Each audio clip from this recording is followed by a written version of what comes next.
tiny. Oh, Well, that's for his one. Well, that's good. What the options are. are we allowed to walk in? Walk in?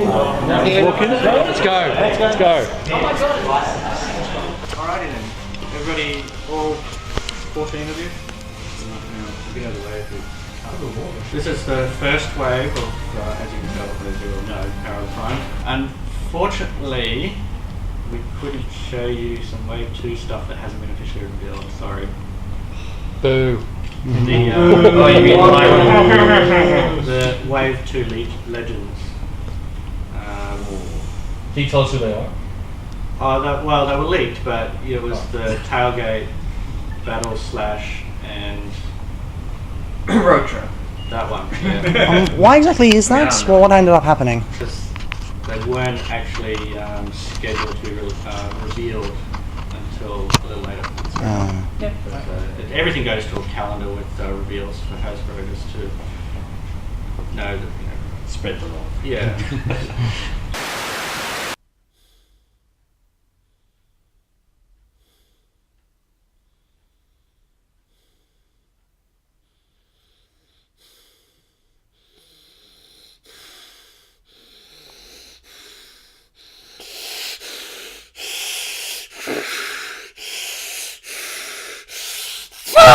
Please don't take the beginning seriously.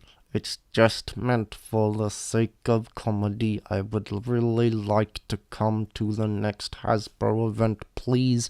I am only trying to make the video comedic. Things change, things all stay the same.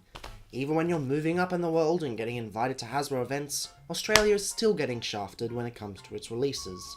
Oh yeah, sure, let's go see some new toys. Actually no, America's decided to pull the plug on us. Now while this may seem like a big disappointment, in the end, I'm not actually that disappointed. I mean yes, it's a bit sad that we didn't get to see anything new, but we aren't getting these in Australia until at least the 3rd week of January. Yeah, they actually confirmed that and it'll be showing up at both Target and Myers. Unfortunately Kmart seems out of the mix.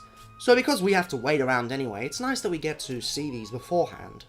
Now, do forgive this weird voice I've got at the moment. I've got a bit of a cold, but I'm pushing through, and today I'm just going to provide some of my thoughts on the figures and show some of the footage that I got at the event. You know, back in the first style of video, where I had about 30 seconds of footage and just threw them in there along with a collection video and all whatnot. That's actually back when I still have the moustache, so that's an interesting thing. It's been almost 8 years since I had this. I don't know what to say. I'm kind of a bit jittery. I don't really want to do it, but oh well, sometimes life just throws a curveball at you and you gotta make sacrifices. Oh well, no more putting it off. Now. Oh god, that doesn't actually look that bad.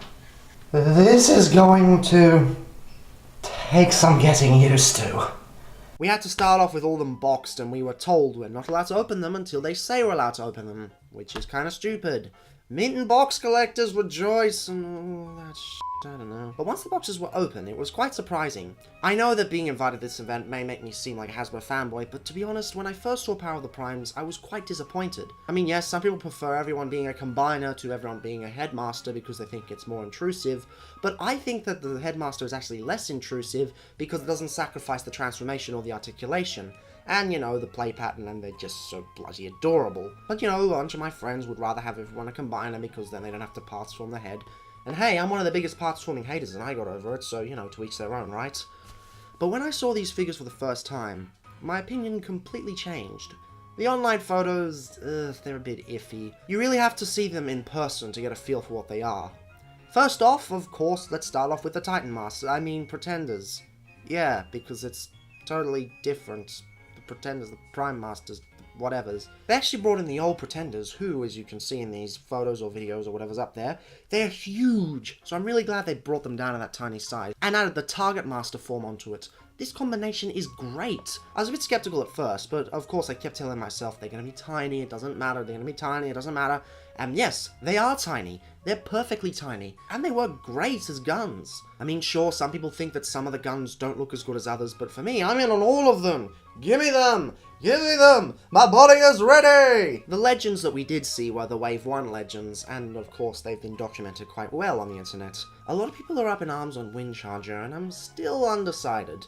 The transformation is okay, I guess, and the rubber mode doesn't look as bad in hand as it does in photos. In photos it looks like a big block of grey, but it's kind of okay.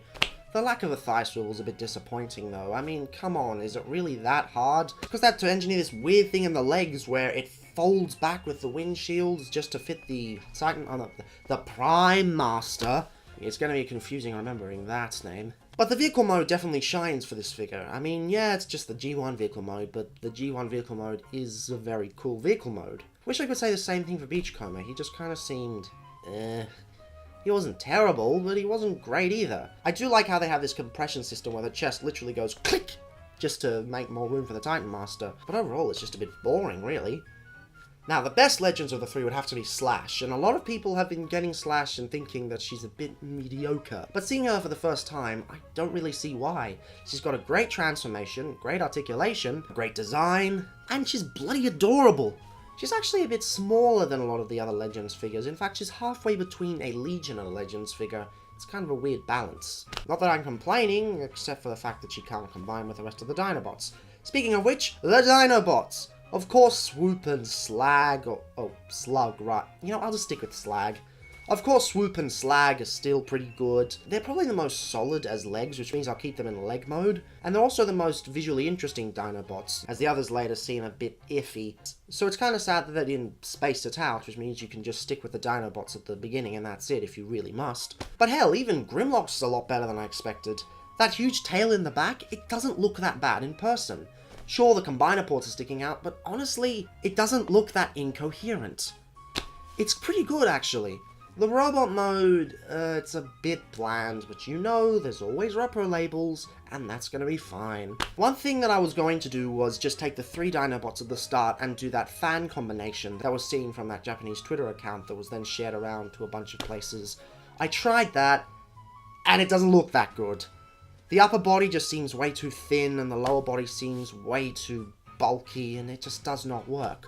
Fortunately, when you get the stock combiner configuration for Volcanicus, or at least as stock as you can get, because we just took a bunch of random limbs and popped it on, it actually looks freaking awesome! Now, the hips aren't the most solid, but they do look freaking cool. And if we can get Perfect Effect to do the same thing they did for the Menasor figure, well, this is just a custom of mine, don't worry about it, then we are in for a treat. Also, please Perfect Effects, go back to making combiner hands and feet. We need them. Yes, the Power of the Prime's hands and feet are better because they're dedicated, but they're still not perfect. They're still far too small for the feet and far too big for the hands. Come on, just retool them. Please. I guess that leads into the things we could and couldn't ask.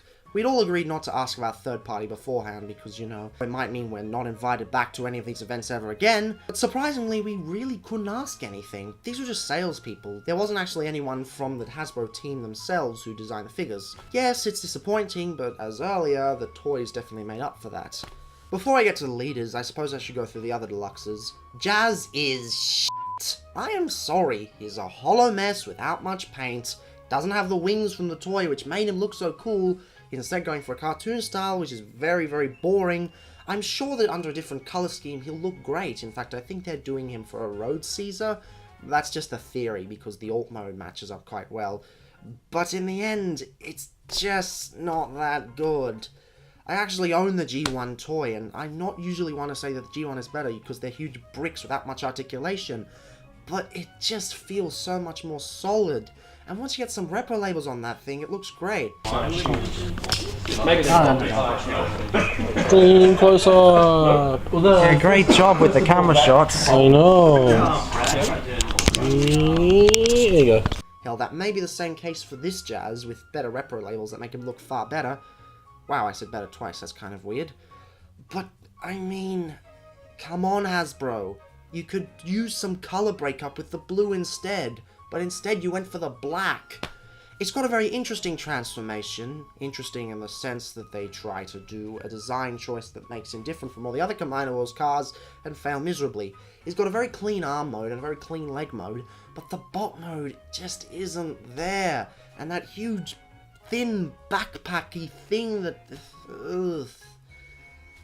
It's probably the one thing I felt really disappointed about at this meetup, because I was hoping that I would want a Jazz, but I just don't. Oh, well, at least the Dinobots are doing better, so I got some purchases there. Yay.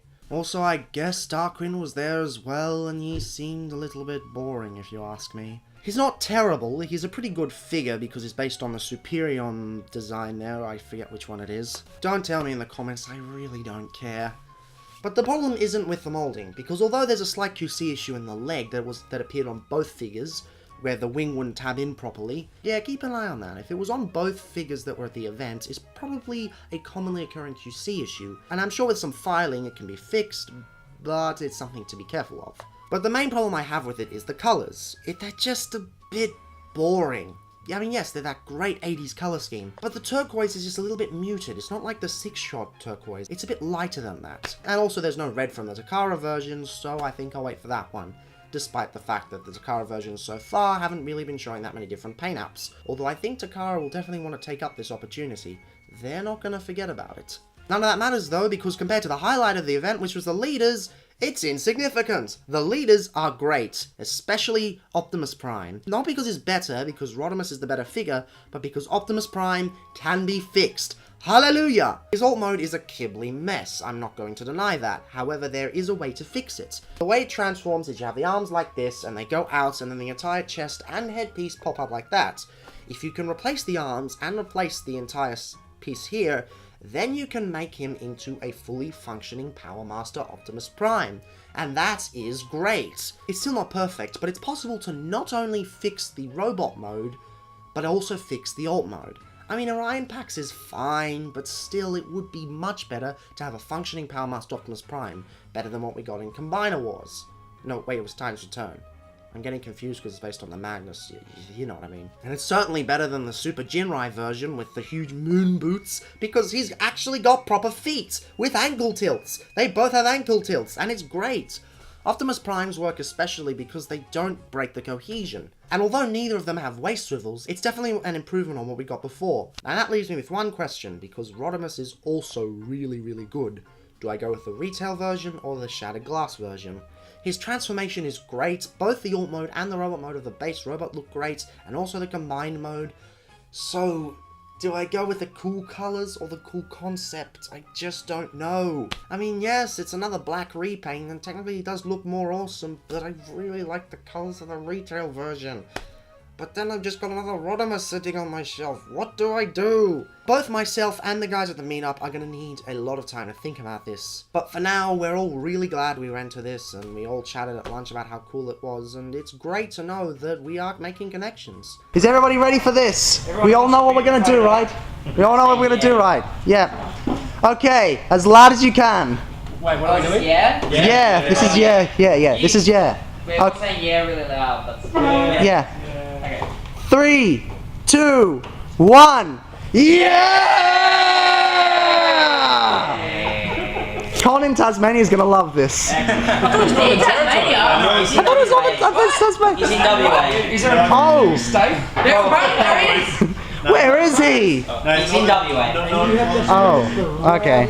The guys on Ozformers, which I don't really frequent, they're planning on trying to set up a communications agreement with Hasbro so that they can figure out when the figures are coming in and when they're not. Hasbro is unfortunately victim to what the retailers and what Hasbro US wants. They don't have control over when they release things. They just get boxes and they're like, wait for the retail sale, and the retailers go, okay, bring it in. And that's basically your lot, which is unfortunate. So the only reason we're getting Power of the Primes next year is because they don't want it to clash with all the Star Wars merchandise. At least that's what I think it is. Yes, the place I work at is unfortunately the reason why we're not getting it yet. Oh joy. Until then, I'm probably going to end up taking a little break down in New Zealand. But before I go, I do have one more review to do. Technically, it's my first figure that was provided to me by Hasbro. Although, being a TCCA video, of course this had to be stolen from Michael Vella. What, there's no punchline? There's no punchline! There's no punchline! There's no punchline! I do have one more review to do. Technically, it's my first figure that was provided to me by Hasbro. Though being a TCCA video, of course this had to be stolen from Michael Vella.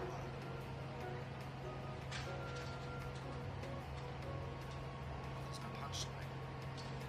There's no punchline.